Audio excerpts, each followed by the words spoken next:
नमस्कार, मी सरिता कौशिक. झिरो आवरच्या आजच्या भागात आपलं स्वागत. आजचा भाग महाराष्ट्राच्या प्रत्येक तरुण तरुणीसाठी अत्यंत महत्त्वाचा आहे. नोकऱ्यांच्या शोधात दिवस रात्र एक करणाऱ्या प्रत्येकासाठी महत्त्वाचा आहे. कारण आम्ही करणार आहोत राज्यातल्या सर्वात मोठ्या रॅकेटचा पर्दाफाश. पूजा खेडकर धडधाकट असलेल्या याच मॅडमनी IAS बनण्यासाठी बनावट दिव्यांग प्रमाणपत्र मिळवल्याचा आरोप झाला.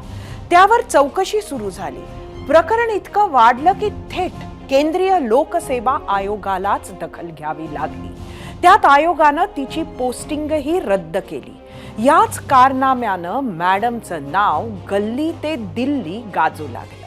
आता तुम्ही म्हणाल की या बातमीचा आज घडीला राज्यातल्या तरुणाईचा काय संबंध? तर नीट ऐका. राज्यात बनावट प्रमाणपत्राचा वापर करत सरकारी नोकरीवर डल्ला मारण्याचं पूजा खेडकर हे काही एकमेव प्रकरण नाहीये. तर दिव्यांगांच्या हक्काच्या सरकारी नोकऱ्या लाटून शेकडो जण वेगवेगळ्या कार्यालयात खुर्ची उभवतायत. त्याचाच पर्दाफाश ABP माझानं केलाय. माझाच्या पडताळणीत आपल्या महाराष्ट्रात 400 पेक्षा जास्त जणांनी बोगस दिव्यांग प्रमाणपत्राद्वारे नोकऱ्या लाटल्याची शक्यता आहे. त्यासाठी ABP माझाचे प्रतिनिधी वेदांत नेब यांनी काही एजंट्सशीही संवाद साधलाय. त्यात किती धक्कादायक बाबी पुढे आल्यात त्या आपण पाहणार आहोतच. मात्र त्याआधी पाहुयात ABP माझाच्या याच स्टिंग ऑपरेशनवर आम्ही विचारलेला पहिला प्रश्न.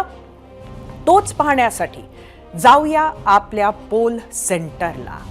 आजचा आपला पहिला प्रश्न.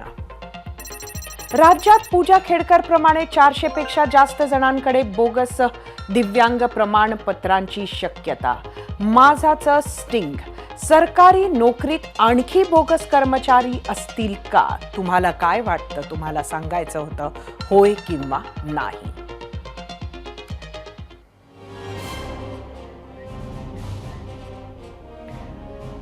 वेदांतनं ज्या रिपोर्टचा खरं तर आपण आता बघूया. वेदांत नेब यांनी जी पडताळणी केली, जो स्टिंग ऑपरेशन केलं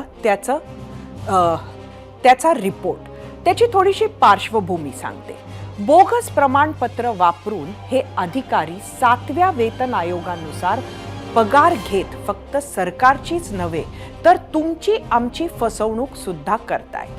मग एखादी व्यक्ती दिव्यांग नसताना दिव्यांग प्रमाणपत्र मिळतंच कसं? बनावट दिव्यांग प्रमाणपत्र देणाऱ्यांचं रॅकेट नेमकं कोण चालवतं? या रॅकेटमध्ये कोण कोण सामील आहेत? ही यंत्रणा कशी सुरू आहे? याचाच आढावा घेण्यासाठी म्हणून पाहूया हा स्पेशल रिपोर्ट.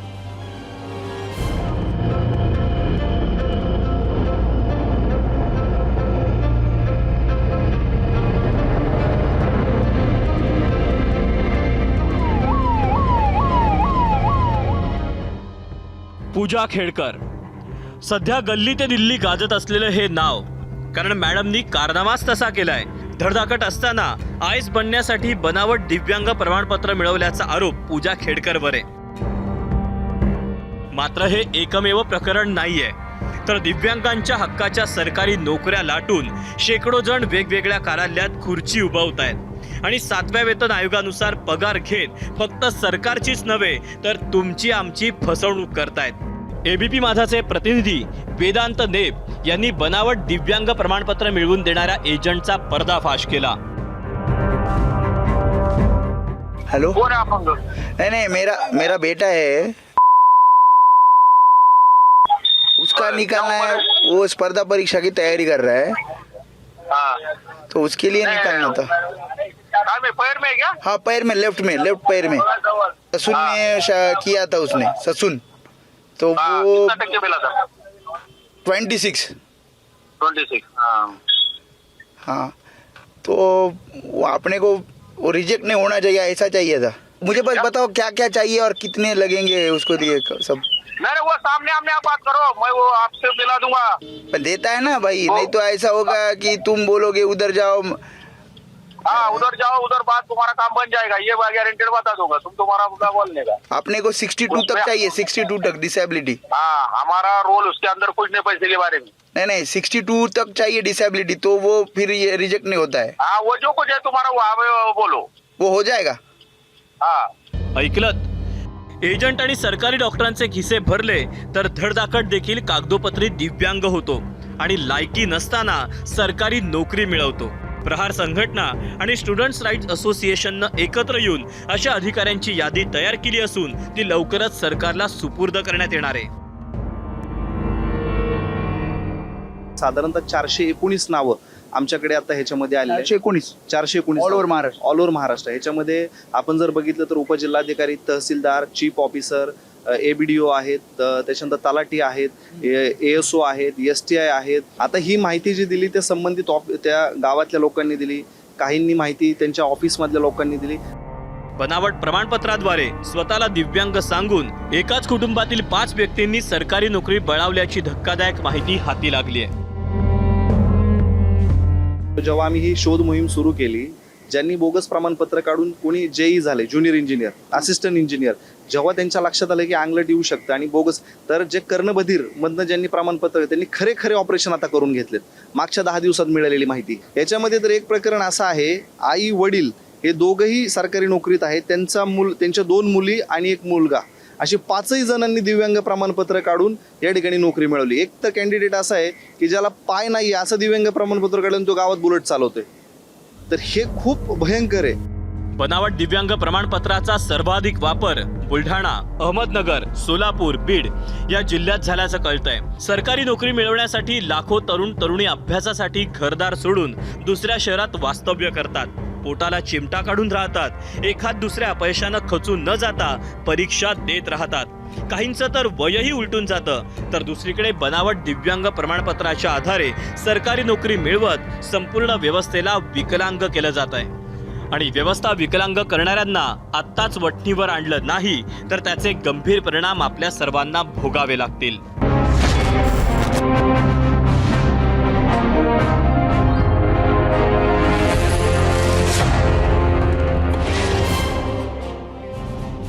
जसे मी आधी म्हणाले की हे स्टिंग ऑपरेशन केलंय आमचे प्रतिनिधी वेदांत नेब यांनी। सगळ्यात आधी व्यवस्थेला हादरवून सोडणारं स्टिंग ऑपरेशन केल्यानं वेदांतचं कौतुकही केलं पाहिजे, कारण त्याच्या रिपोर्ट नंतरच बोगस दिव्यांग प्रमाणपत्र वाटणारे आणि अशा बनावट प्रमाणपत्रांद्वारे नोकऱ्यांवर लागलेल्यांचे धाबे नक्कीच दणाणले असेल। वेदांतनं केलेल्या स्टिंगवरचा स्पेशल रिपोर्ट आपण पाहिलात, मात्र त्याआधी थेट वेदांतकडूनच ऐकूयात की या सगळ्या स्टिंग ऑपरेशनची सुरुवात कशी झाली, काय आहे मोडस ऑपरंडी। वेदांत: ज्यावेळी पूजा खेडकरचं प्रकरण समोर आलं तेव्हाच बनावट दिव्यांग प्रमाणपत्र असलेले अनेक अधिकारी, कर्मचारी, त्याशिवाय काही उमेदवार हे आहेत याची माहिती आपल्याला प्राप्त होती। शिवाय आपले काही सहकारी आहेत त्यांना सुद्धा ही माहिती मिळत होती आणि काही विद्यार्थी संघटना आहेत त्यांच्यापर्यंत सुद्धा अशा प्रकारच्या तक्रारी प्राप्त होत होत्या आणि त्यामुळेच या संपूर्ण रॅकेटच्या मुळापर्यंत जाण्याचा, या पर्दाफाश करण्याचा प्रयत्न आपण या रिपोर्टमधनं केलेला आहे, ज्यामध्ये आपण सुरुवातीला काही एजंट्स जे मध्यस्थी असतात, जे डॉक्टरांपर्यंत तुम्हाला पोहोचवतात हे सर्टिफिकेट मिळवण्यासाठी, कारण सिव्हिल सर्जनकडनं हे दिव्यांग प्रमाणपत्र मिळत असतं आणि त्यामुळेच तुमचं जर अपंगत्व 40% कमी असेल तर ते 40% अधिकचं प्रमाणपत्र हे तुम्हाला देतात आणि याच बोगस दिव्यांग प्रमाणपत्रावर दिव्यांगांना जो लाभ मिळतो, म्हणजे मग पदोन्नतीचा असेल, नोकर भरतीचा आरक्षणाचा असेल किंवा मग इतर ठिकाणी ज्या सोयीसुविधा मिळतात, या सगळ्याचा लाभ हे सर्व उमेदवार, हे नोकरदार घेताना आपल्याला पाहायला मिळतात। विधान परिषद विरोधी पक्षनेते अंबादास दानवे यांनी जे दिव्यांगांचा हक्क मारतात त्यांच्यावर कारवाई व्हायलाच हवी अशी मागणी केली आहे। तर विधानसभा विरोधी पक्षनेते विजय वडेट्टीवार यांनी हे रॅकेट उघड करणाऱ्या ABP माझाचे आभार मानले। तसंच या घोटाळ्याची चौकशी करण्याची SIT नेमावी अशीही मागणी केली आहे। पाहूयात। पूजा खेडकर प्रकरणानंतर जे पात्र आहेत, जे संपूर्ण जी सगळी मुलं ज्या ठिकाणी अत्यंत परिश्रम करून त्या पदासाठी लायक आहेत किंवा त्यांचं ते सगळ्या क्रायटेरिया पूर्ण करणार आहे, अशा मुलावर हा झालेला फार मोठा अन्याय आहे. मी ABP माझ्याला खरं म्हणजे शुभेच्छाच देतो की धन्यवादच म्हणायला पाहिजे. तुम्ही हे ऑपरेशन हाती घेतलं आहे. हा एक फार मोठा करप्शन आहे, एक फार मोठा स्कॅनल आहे असं मी मानतो. यामध्ये झालेला हा सगळा प्रकार याला पूर्ण एक SIT नेमली गेली पाहिजे आणि हे सर्व एकदा व्हेरीफाय झालं पाहिजे. कुणाचाही हक्क कोणीही हुसकावून घेता कामा नये. पण आत्ताच एक पूजा खेडकरचं प्रकरण समोर आलेलं आहे. त्याच धर्तीवर सगळे प्रकरण हे बाहेर यावीत. खऱ्या जे काही आहेत ज्यांना आपण दिव्यांग म्हणू, त्या दिव्यांगांना संधी मिळाली पाहिजे. त्यांची संधी मारून जर खोटे बोगस दिव्यांग संधी घेणार तर त्याच्यावर कारवाई झाली पाहिजे. दिव्यांग बोगस सर्टिफिकेटचा रॅकेटचा पर्दाफाश झाल्यानंतर UPSC प्रशिक्षणार्थी पूजा खेडकरचं प्रकरणही पुन्हा चर्चेत आलंय. UPSCनं पूजाला अपात्र ठरवलं. कोर्टानं तिची UPSCच्या निर्णयाविरोधातली याचिकाही रद्द केली. दिल्ली पोलिसांकडून गुन्हा दाखल होऊन 20 दिवस झाले आहेत. दिल्ली हायकोर्टानं तिचा अटकपूर्व जामीनही फेटाळलाय. तरी पूजा खेडकरला अटक झालेली नाही. तिच्या विरोधात कारवाईला जाणून बुजून विलंब केला जात असल्याचा आरोप RTI कार्यकर्ते विजय कुंभार यांनी केलाय. पूजासारखेच अनेक जण बोगस दिव्यांग सर्टिफिकेट घेऊन अधिकारी झाले आहेत. त्यांच्यावरही कारवाईची मागणी आहे. त्यामुळेच दिल्ली पोलीस कारवाई करत नसल्याचा आरोप त्यांनी केलाय. पाहूया. त्या एक IAS ऑफिसर होत्या. त्यांचे वेअर अबाउट्स माहीत असल्याशिवाय त्यांना मुळात त्या पदावर सिलेक्शन होत नाही. असं असतानाही त्या सापडत नाहीत. याच्या मागे कदाचित मोठं कारण असण्याची शक्यता आहे. देशभरातून अशी अनेक प्रकरणं पुढे येत आहेत की ज्याच्यामध्ये एका ठिकाणाहून अनेक विद्यार्थी उत्तीर्ण होणे किंवा इतर डिसेबिलिटी सर्टिफिकेट्स देणे असे अनेक प्रकार झालेले आहेत. त्या खोट्या सर्टिफिकेट्समुळे अनेकांनी नोकऱ्या मिळवल्या, पदोन्नती मिळवल्या, सगळं झालेलं आहे. आणि ज्या पद्धतीच्या नोकऱ्या यांनी मिळवल्यात, IAS हे आपल्या एकूणच प्रशासनाचं बॅकबोन समजलं जातं आणि त्या बॅकबोनला तडा घालवण्याचा प्रयत्न आहे. त्यामुळे कदाचित आणखी बदनामी होऊ नये किंवा आणखी काही घोटाळे पुढे येऊ नयेत म्हणून ह्याच प्रकरणापासूनच ते दाबायचं ठरवलं. बनावट दिव्यांग प्रमाणपत्र मिळून UPSC पास झालेल्या पूजा खेडकरचे वडील दिलीप खेडकर अडचणीत येण्याची शक्यता आहे. पुणे जिल्हाधिकारी कार्यालयातील एका तहसीलदाराला धमकावल्याची तक्रार बंड गार्डन पोलीस ठाण्यात दाखल झाली आहे. दिलीप खेडकर यांचा आधी जबाब नोंदवला जाणार आहे. त्यानंतर त्यांच्या विरोधात गुन्हा दाखल केला जाऊ शकतो.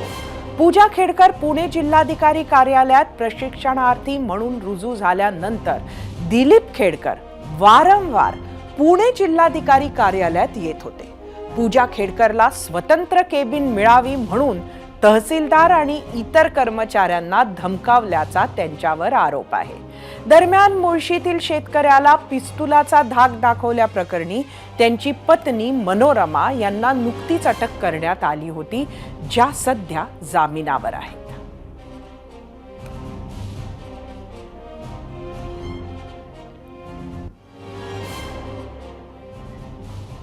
झिरो अवरमध्ये वेळ झाली आहे बोगस दिव्यांग सर्टिफिकेट प्रकरणी आम्ही विचारलेल्या प्रश्नाकडे वळण्याची.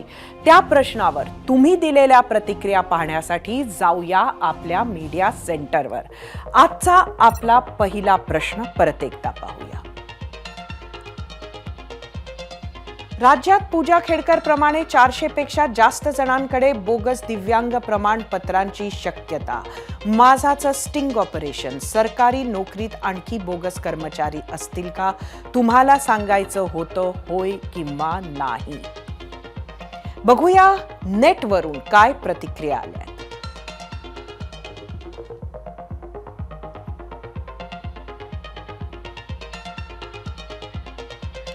सोशल मीडियाच्या प्रतिक्रिया आपल्याला बघायच्या आहे.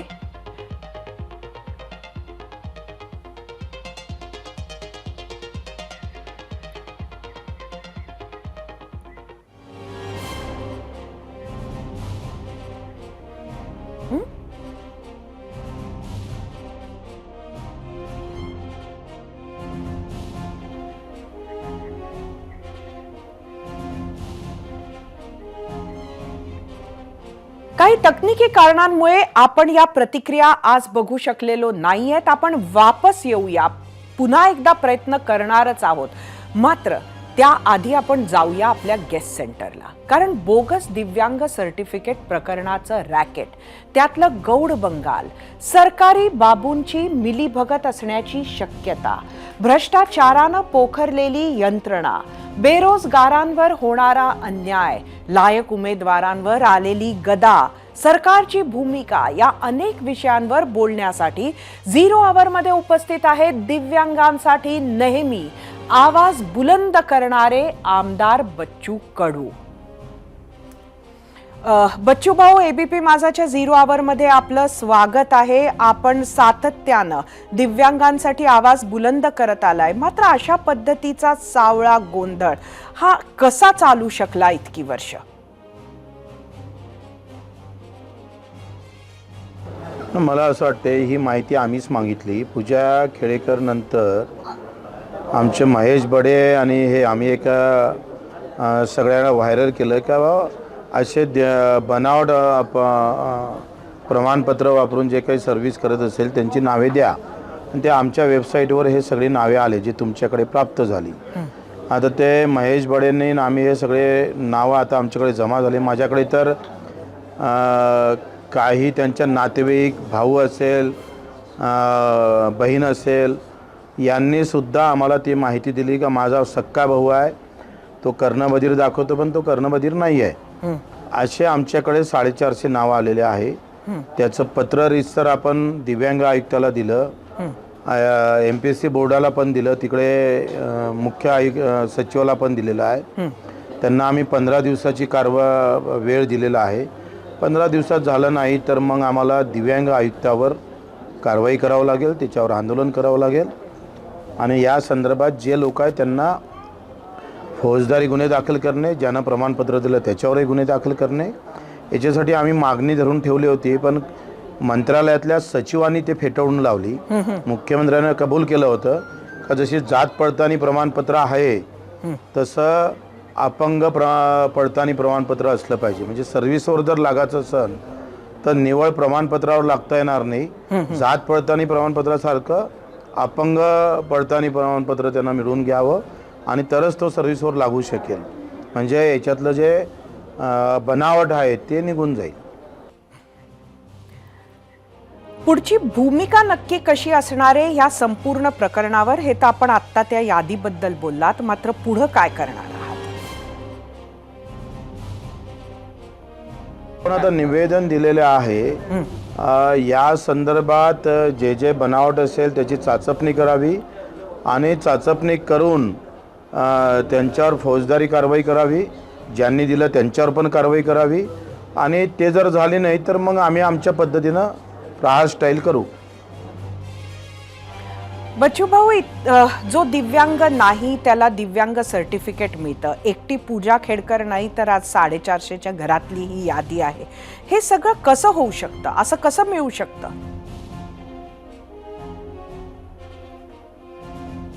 एवढं सोपं नाही आहे. पण सगळ्या हॉस्पिटलला दलाल लागलेले आहे. काही श्रीमंत डॉक्टरसुद्धा अशा प्रकारचं काम करत असेल तर हे दुर्दैवच आहे.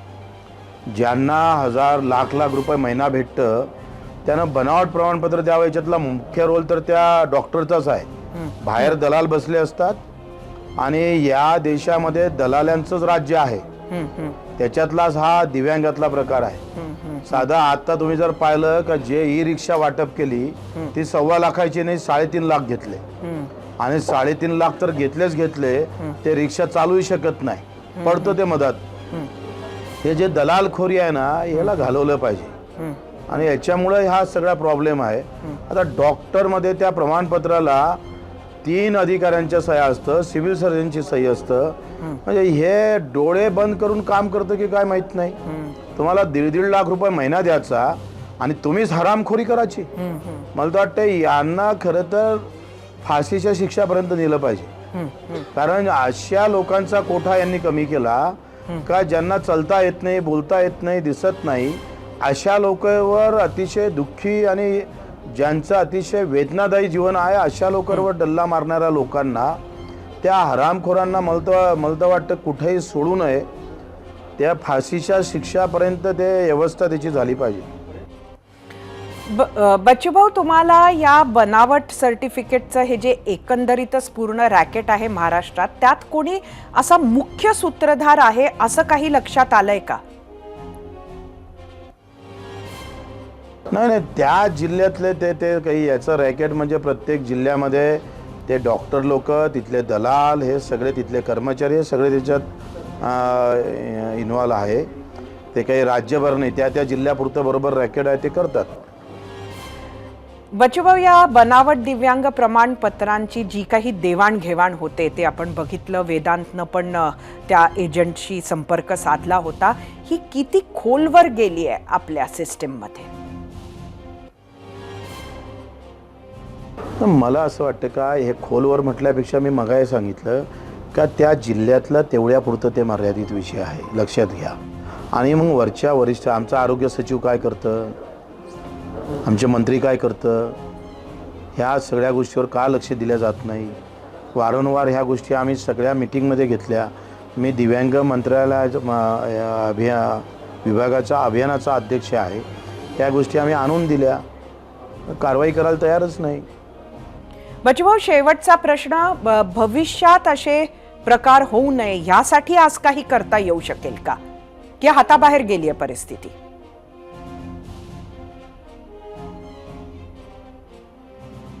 जात पडताळणी प्रमाणपत्राच्या धर्तीवर अपंग पडताळणी प्रमाणपत्र ठेवलं पाहिजे आणि मग त्याच्यावर ब्रेक लागू शकतं आणि कायद्यात सजेचं जे प्रावधान आहे ते वाढवलं पाहिजे.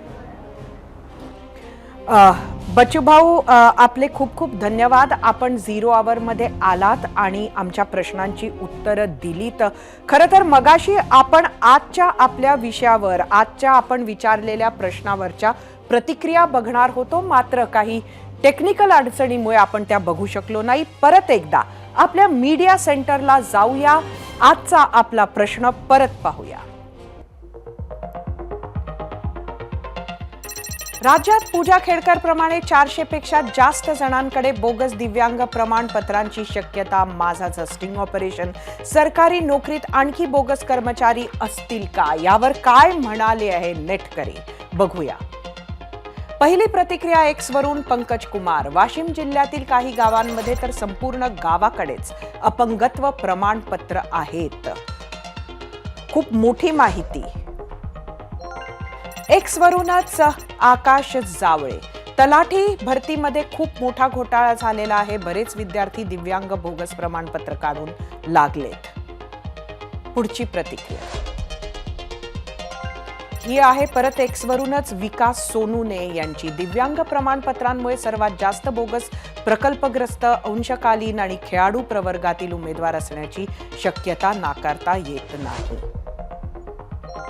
एक्स वरूनच मंगेश पाटील चिंचोलकर. सरकारने पुढाकार घेऊन प्रत्येक विभागाची चौकशी करावी, मग बघा. युट्यूब वरून मोहन निकम. तगडी रक्कम घेऊन अशी कायदेशीर सर्टिफिकेट्स देणारे, पैशासाठी इमान गहाण ठेवणारे जर मोठमोठ्या पदावर काम करीत असतील तर हे होणारच आहे.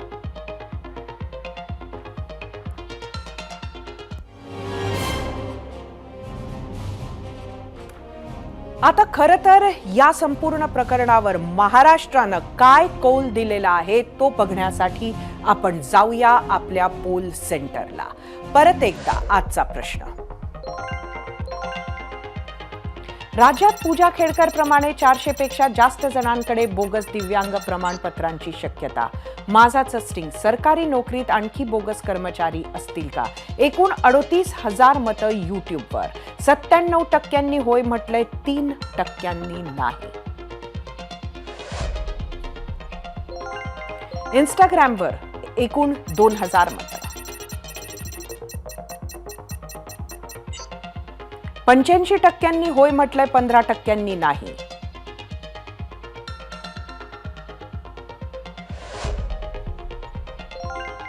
फेसबुकवर एकूण 2,500 मतं.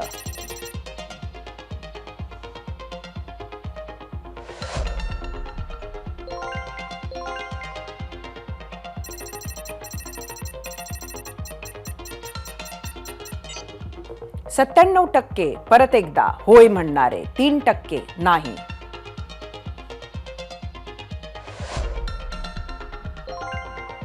एक्सचा कौल, एकूण 2000 मतं एक्सवर. परत एकदा 97% होय म्हणतात, 3% नाही.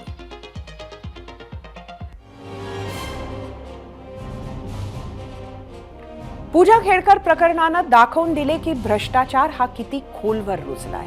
खूप समजावून सांगण्याचीही गरज नाही की हे एकट्या दुकट्याचे काम नाही. जेव्हा एक पूर्ण साखळी तयार होते, सिस्टीम मध्ये ती रुजते, तेव्हा पूजा खेडकर शक्य होते. आपल्या व्यवस्थेलाच भ्रष्टाचाराची कीड लागली आणि त्याचेच दर्शन घडले जानेवारी 2023 मध्ये ट्रान्सपरन्सी इंटरनॅशनलनं जाहीर केलेल्या यादीत. जगातील 180 देशांमध्ये सर्वात भ्रष्ट कोण आणि भ्रष्टाचारात कुठल्या देशाचा कितवा क्रमांक आहे त्याची ही यादी. तर भारत भ्रष्टाचाराच्या या यादीत 93व्या नंबरवर आहे. पहिल्या क्रमांकावर असलेल्या देशात सर्वात कमी भ्रष्टाचार, तर 180व्या क्रमांकावर असलेल्या देशात सर्वाधिक भ्रष्टाचाराची नोंद आहे. त्याच यादीत भारत 93व्या स्थानावर आला आहे. तर 2022 साली भारत 85व्या स्थानावर होता. म्हणजे अगदी एका वर्षात भारतात भ्रष्टाचार वाढलाय. आशियातील भूतान सोडला तर इतर सगळेच देश भ्रष्टाचाराच्या यादीत अव्वल आहेत. पूजा खेडकर प्रकरणात कठोर कारवाई झाली तर ते समाजासमोर मोठं उदाहरण ठरेल. पण जोपर्यंत पूजा खेडकरला जोपासणारी संपूर्ण साखळी नष्ट होत नाही, असे खोटे कागदपत्र तयार करण्याची मानसिकता नष्ट होत नाही, दुसऱ्याच्या हक्काचे आरक्षण खाण्याची वृत्ती संपत नाही, तोपर्यंत आम्ही आज तुमच्या समोर ठेवला तो पूजा खेडकर पॅटर्न सुरूच राहील. बातमी दिल्लीतून. आगामी विधानसभा निवडणुकीत महाविकास आघाडी मुख्यमंत्री पदाचा चेहरा देणार नसल्याची शक्यता आहे. काल दिल्लीमध्ये मल्लिकार्जुन खरगे यांच्या निवासस्थानी उद्धव ठाकरे आणि राहुल गांधींमध्ये बैठक झाली होती. त्यातला तपशील आता एबीपी माझाकडे आला आहे. सर्वात महत्त्वाचा मुद्दा म्हणजे मुख्यमंत्री पदाचा चेहरा हा निकालानंतर ठरणार आहे. याचा अर्थ असा की निवडणुकीआधी उद्धव ठाकरे किंवा अन्य कुठल्याही नेत्याला मुख्यमंत्री पदाचा उमेदवार म्हणून जाहीर करण्यात येणार नाहीये. दुसरीकडे ठाकरेंच्या दिल्ली दौऱ्याचा आज 3रा आणि शेवटचा दिवस. आजच्या दिवशीही त्यांच्या भेटीगाठींचा सिलसिला सुरूच राहिला. दिल्लीचे मुख्यमंत्री अरविंद केजरीवाल यांच्या निवासस्थानी उद्धव ठाकरेंनी केजरीवाल यांच्या पत्नी सुनीता केजरीवाल यांची भेट घेतली. तसंच केजरीवाल यांच्या आई वडिलांसोबत चर्चा केली. उपराष्ट्रपती जगदीप धनखड आणि संध्याकाळी काँग्रेसच्या सोनिया गांधी यांची देखील उद्धव ठाकरेंनी भेट घेतली. विधानसभा निवडणूक डोळ्यासमोर ठेवून उद्धव ठाकरेंनी दिल्लीतील मोर्चे बांधणी सुरू केली आहे. मात्र उद्धव ठाकरे फक्त महाराष्ट्राचा नाही तर देशाचा चेहरा झाले आहेत असं उबाठा शिवसेनेकडून सांगितलं जात आहे. वाटतं उद्धवजी ठाकरे साहेब एक फक्त राज्याचे नाहीत, एक देशाचं नेतृत्व म्हणून त्यांनी आपला ठसा उमटवलेला आहे आणि हे सगळ्यांनीच कबूल केलं आहे. कारण उद्धवजी ठाकरे साहेबांनी जो भारतीय जनता पार्टीविषयी एल्गार पुकारला तो आज देशात जाऊन पोहोचलेला आहे. दिल्लीमध्ये भारतीय जनता पार्टीच्या कानावर गोळी गेलेली आहे. मला वाटतं येणाऱ्या काळात ती गोळी बरोबर भारतीय जनता पार्टीला उद्धवजींच्या नेतृत्वाखाली बसेल. विधान परिषदेचे विरोधी पक्षनेते अंबादास दानवेंच्या याच दाव्यावर होता आपला दुसरा प्रश्न. तो पाहण्यासाठी जाऊया आपल्या पोल सेंटरला. आजचा आपला दुसरा प्रश्न बघूया. उद्धव ठाकरे आता फक्त महाराष्ट्राचा नाही तर देशाचा चेहरा झाले आहेत. आमदार अंबादास दानवे यांच्या मताशी सहमत आहात का? तुम्हाला सांगायचं होतं होय किंवा नाही.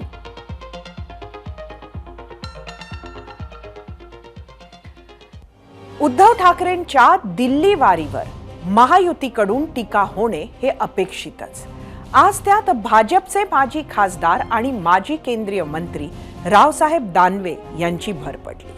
आतापर्यंत मातोश्रीवर निर्णय व्हायचे, आता ठाकरेंनाही दिल्लीत जाऊन निर्णय घ्यावे लागतायत, अशी प्रतिक्रिया रावसाहेब दानवेंनी दिली आहे. खरं तर 3 दिवसाचा जो दिल्ली दौरा होता, या दिल्ली दौऱ्यात ते कशासाठी गेले? आमच्या युतीच्या काळामध्ये अशा प्रकारचे जागा वाटपाचे निर्णय, निवडणुकीची रणनीती प्रमोद महाजन, गोपीनाथ मुंडेपासून तर आत्तापर्यंत मातोश्रीवर ठरवल्या जायची. परंतु आता मातोश्रीतून बाहेर निघून राहुल गांधी आणि खरगेजीच्या दारात जाऊन उभं राहण्याची ही पाळी या राज्यातल्या जनतेने तुम्हाला खरं तर आणलेली आहे. आत्तापर्यंत तुम्ही असं म्हणत होते की महाराष्ट्र सरकार निर्णय करावा, आणि तुम्ही आमच्याबरोबर आत्ता 2019च्या अगोदर सरकारमध्ये होते, तेव्हा सरकारनं जेव्हा निर्णय केला तेव्हा तुम्ही आमच्या सत्तेत सहभागी होते. खरं तर तुमच्या सरकारमधल्या मंत्र्याला तुम्ही त्याच वेळेस म्हणायला पाहिजे होतं की हा निर्णय आपल्याला करता येत नाही, तुम्ही काही सरकारच्या बाजूने उभे राहू नका, हा केंद्राकडे जाऊ द्या. तेव्हाही ते काही बोलले नाही. पण त्यांनी आपल्या सरकारमध्ये असताना, मुख्यमंत्री असताना असं म्हणायला पाहिजे होतं किंवा एखादा ठराव करून पाठवला पाहिजे होता केंद्राकडं की हा निर्णय आता केंद्रानं करावा. दोन्ही संध्या सोडल्या आणि आता वैफल्यग्रस्त अवस्थेत असताना ते आता केंद्राकडे बोट दाखवतात. काहीही झालं तरी केंद्राच्या नावानं बोटं मोडणे हा उद्धव ठाकरे साहेबाचा एक छंद झाला. पुढची घडामोड सुद्धा देशाची राजधानी दिल्लीतूनच आहे. संसदेत आज कांदा प्रश्नी महाराष्ट्रातील महाविकास आघाडीचे खासदार आक्रमक झाले. गळ्यात कांद्याच्या माळा घालून खासदारांनी संसदेचं मकरद्वार गाठलं आणि सरकार विरोधात घोषणाबाजी केली. कांद्याला 35 रुपये किलो भाव मिळावा, कांद्यावरील निर्यात बंदी उठवावी, नाफेड करून कांदा खरेदी करण्यात यावा, अशी विविध मागण्याही खासदारांनी केल्या. यावेळी खासदार सुप्रिया सुळे, धैर्यशील मोहिते, निलेश लंके, राजाभाऊ वाजे यांच्यासह इतर खासदार उपस्थित होते. अहमदनगरचे खासदार निलेश लंके यांनी काय प्रतिक्रिया दिली ती पाहूयात. कांद्याच्या बाबतीत आंदोलन आम्ही संसदेसमोर, मी असू, आमच्या नेत्या आदरणीय ताई असू आणि अनेक खासदारांनी मिळून आम्ही कांद्याला हमी भाव मिळाला पाहिजे, आमच्या शेतकऱ्याच्या मालाला हमी भाव मिळाला पाहिजे, या बाबतीत आम्ही आज संसदेपुढे आंदोलन करून आम्ही आमची मागणी मांडली. दिल्लीतील घडामोडींनंतर आता आपल्या राज्यातील महत्त्वाच्या बातम्यांकडे वळूयात. राज्याचे उपमुख्यमंत्री अजित पवार यांची जनसन्मान यात्रा आजपासून सुरू झाली. विधानसभा निवडणुकीच्या पार्श्वभूमीवर ही यात्रा 31 ऑगस्टपर्यंत चालणार आहे आणि त्याच निवडणुकीच्या पार्श्वभूमीवर घोषणा झालेल्या लाडकी बहीण योजनेबद्दल दादांनी एक मोठी अपडेट दिली. लोकसभेच्या नामुष्कीनंतर महायुती सरकारनं लाडकी बहीण योजना जाहीर केली आणि त्या माध्यमातून परत एकदा मतदारांच्या मनात वाईल्ड कार्ड एंट्री करण्याचा प्रयत्न सुरू केलाय. ही योजना चुनावी जुमला नाही असा विश्वास देत अजित पवारांनी आपण 6,000 कोटींच्या फाईलवर कालच सही केली असल्याचंही सांगितलं. त्यामुळे 17 ऑगस्टपर्यंत लाडकी बहीण योजनेचा पहिला हप्ता देण्यात सरकार यशस्वी होईल असं दिसतंय. काल मी 6,000 कोटी रुपयाच्या फाईलवर सही करून आज तुम्हाला भेटायला आलोय. ते पैसे तुम्हाला मिळणार आहेत, तुमच्या अकाउंटला जाणार आहेत, तुमच्या खात्यामध्ये जाणार आहेत. ते पैसे कसे खर्च करायचे तुमचं तुम्ही ठरवा. विरोधक आमच्यावर टीका करतायत की म्हणे एक चुनावी जुमला आहे, हे तात्पुरतं आहे. मी माऊलींनी तुम्हाला सांगतो, तुमच्या ह्या सगळ्या मार्फत महाराष्ट्रातल्या जनतेला सांगतो, हे तात्पुरतं नाही. महायुतीचं सरकार पुन्हा त्या ठिकाणी आणण्याच्या करता तुम्ही आम्हाला पाठबळ द्या, आशीर्वाद द्या, तुम्ही आम्हाला सहकार्य करा. कायम पुढे 5 वर्ष तुमची योजना चालेल, हा अजितदादाचा वाद आहे. आता अजितदादा काही करतायत म्हटलं की शरद पवार कुठे आहेत हा सवाल येतोच. दादांच्या जनसन्मान यात्रेची सुरुवात आज झाली तर उद्या शरद पवार आपली शिवस्वराज्य यात्रा सुरू करतायत. विषय पवारांचा सुरूच आहे म्हणून त्या संबंधित आणखी एक छोटी बातमी पाहूया. शरद पवारांनी ठरवलं असतं तर अजित पवार मुख्यमंत्री झाले असते असं वक्तव्य केलं आहे राष्ट्रवादीचे आमदार आणि मंत्री धर्मराव बाबा आत्राम यांनी. महायुतीत 80 ते 90 जागा लढवण्याचा राष्ट्रवादीचा प्रयत्न असेल अशी माहितीही त्यांनी दिली. मनोज जरांगे बाबतच्या एका प्रश्नावर बोलताना राजकारणात जातीपाती चालत नाहीत, जमिनीवर उतरून काम करतात, ते निवडून येतात असं उत्तर आत्राम यांनी दिलं. वाटलं असतं तर मुख्यमंत्री अजितदादा केव्हा झाले असते, परंतु त्यांना कुठेतरी फार मोठा राजकीय दृष्टिकोनातून डावलण्याचा प्रयत्न साहेबांनी केलेला आहे. तितकं खरं आहे. आपण पाहतो की इतकं सतत आपण राष्ट्रवादीचे जास्त जागा असल्यानंतर सुद्धा आपण काँग्रेसला मुख्यमंत्रीपद दिला होता आणि त्या दृष्टिकोनातून कुठेतरी दादांना डावलण्याचा प्रयत्न घरातूनच झाला होता आणि त्या दृष्टिकोनातून त्यांना खंत व्यक्त केलं ते काही खोटं नाही आहे. आणि त्या दृष्टिकोनातून त्यांचं जे विजन आहे, एक डॅशिंग लीडर आहेत, राज्यामध्ये जे सांगतात ते करतात. आता वेळ झाली आहे झिरो आवरच्या आजच्या भागातील दुसऱ्या प्रश्नाकडे वळण्याची. उद्धव ठाकरेंच्या संदर्भातील प्रश्नावर तुम्ही दिलेल्या प्रतिक्रिया पाहण्यासाठी जाऊया आपल्या मीडिया सेंटरला. आजचा आपला प्रश्न परत एकदा बघूयात. उद्धव ठाकरे आता फक्त महाराष्ट्राचा नाही तर देशाचा चेहरा झाले आहेत. आमदार अंबादास दानवे यांच्या मताशी सहमत आहात का? काय म्हणतात येत महाराष्ट्राचे नेटकरी?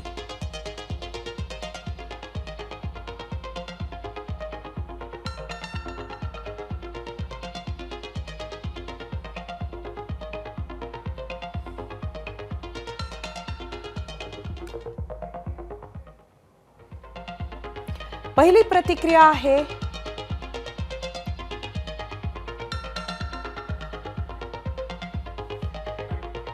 एक्सची प्रतिक्रिया स्वप्नील थोरवे यांची. देशाच्या राजकीय पटलावर महत्वाच्या विविध मुद्द्यांना थेट हात घालत उद्धव ठाकरे सातत्यानं केंद्रातील सत्ता केंद्राला आव्हान देत आहेत. त्यामुळे देशातल्या राजकारणाचा ते महत्वाचा चेहरा आहेत.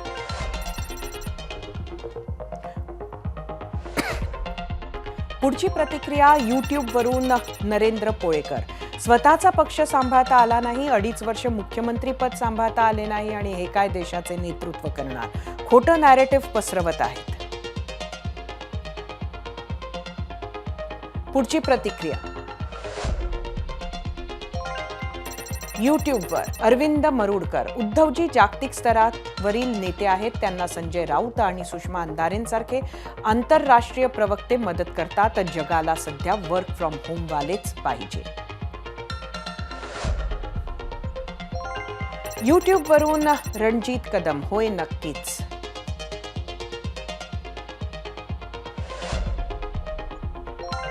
फेसबुकवरून राजीव माळी. दिल्लीत काँग्रेसच्या पायावर लोटांगण घालायला गेले आणि म्हणे देशाचा चेहरा.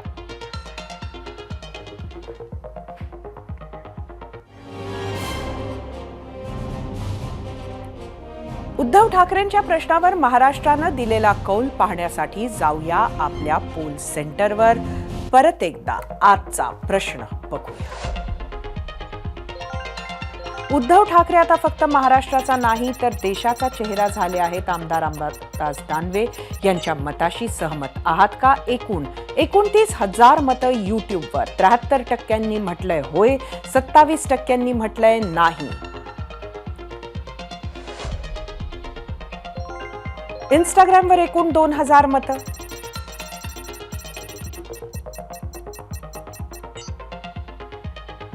अडुसष्ट 68% होय म्हटलंय, 32% नाही.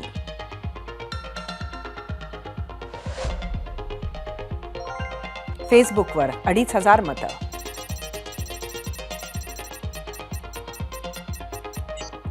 बासष्ट 62% होय म्हटलंय, 38% नाही.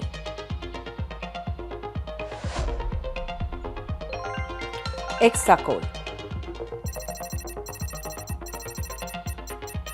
53% होय म्हटलंय, 47% नाही.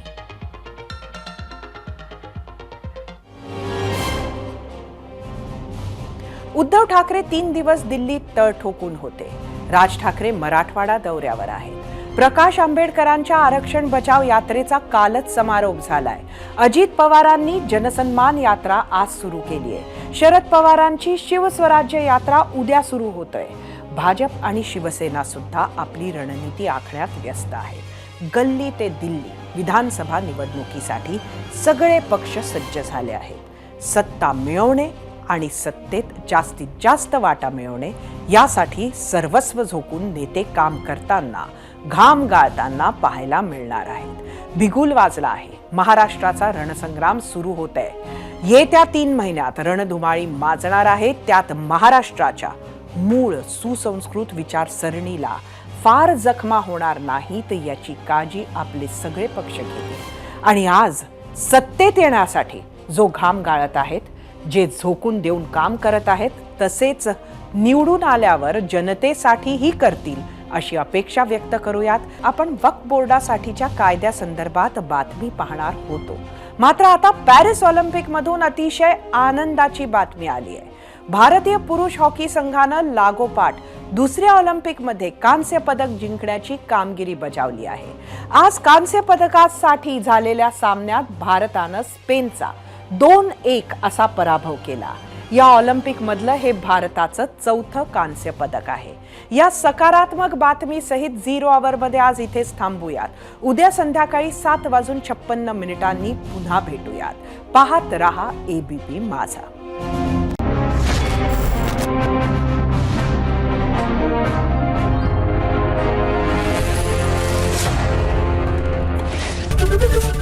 ABP माझा, उघडा डोळे बघा नीट.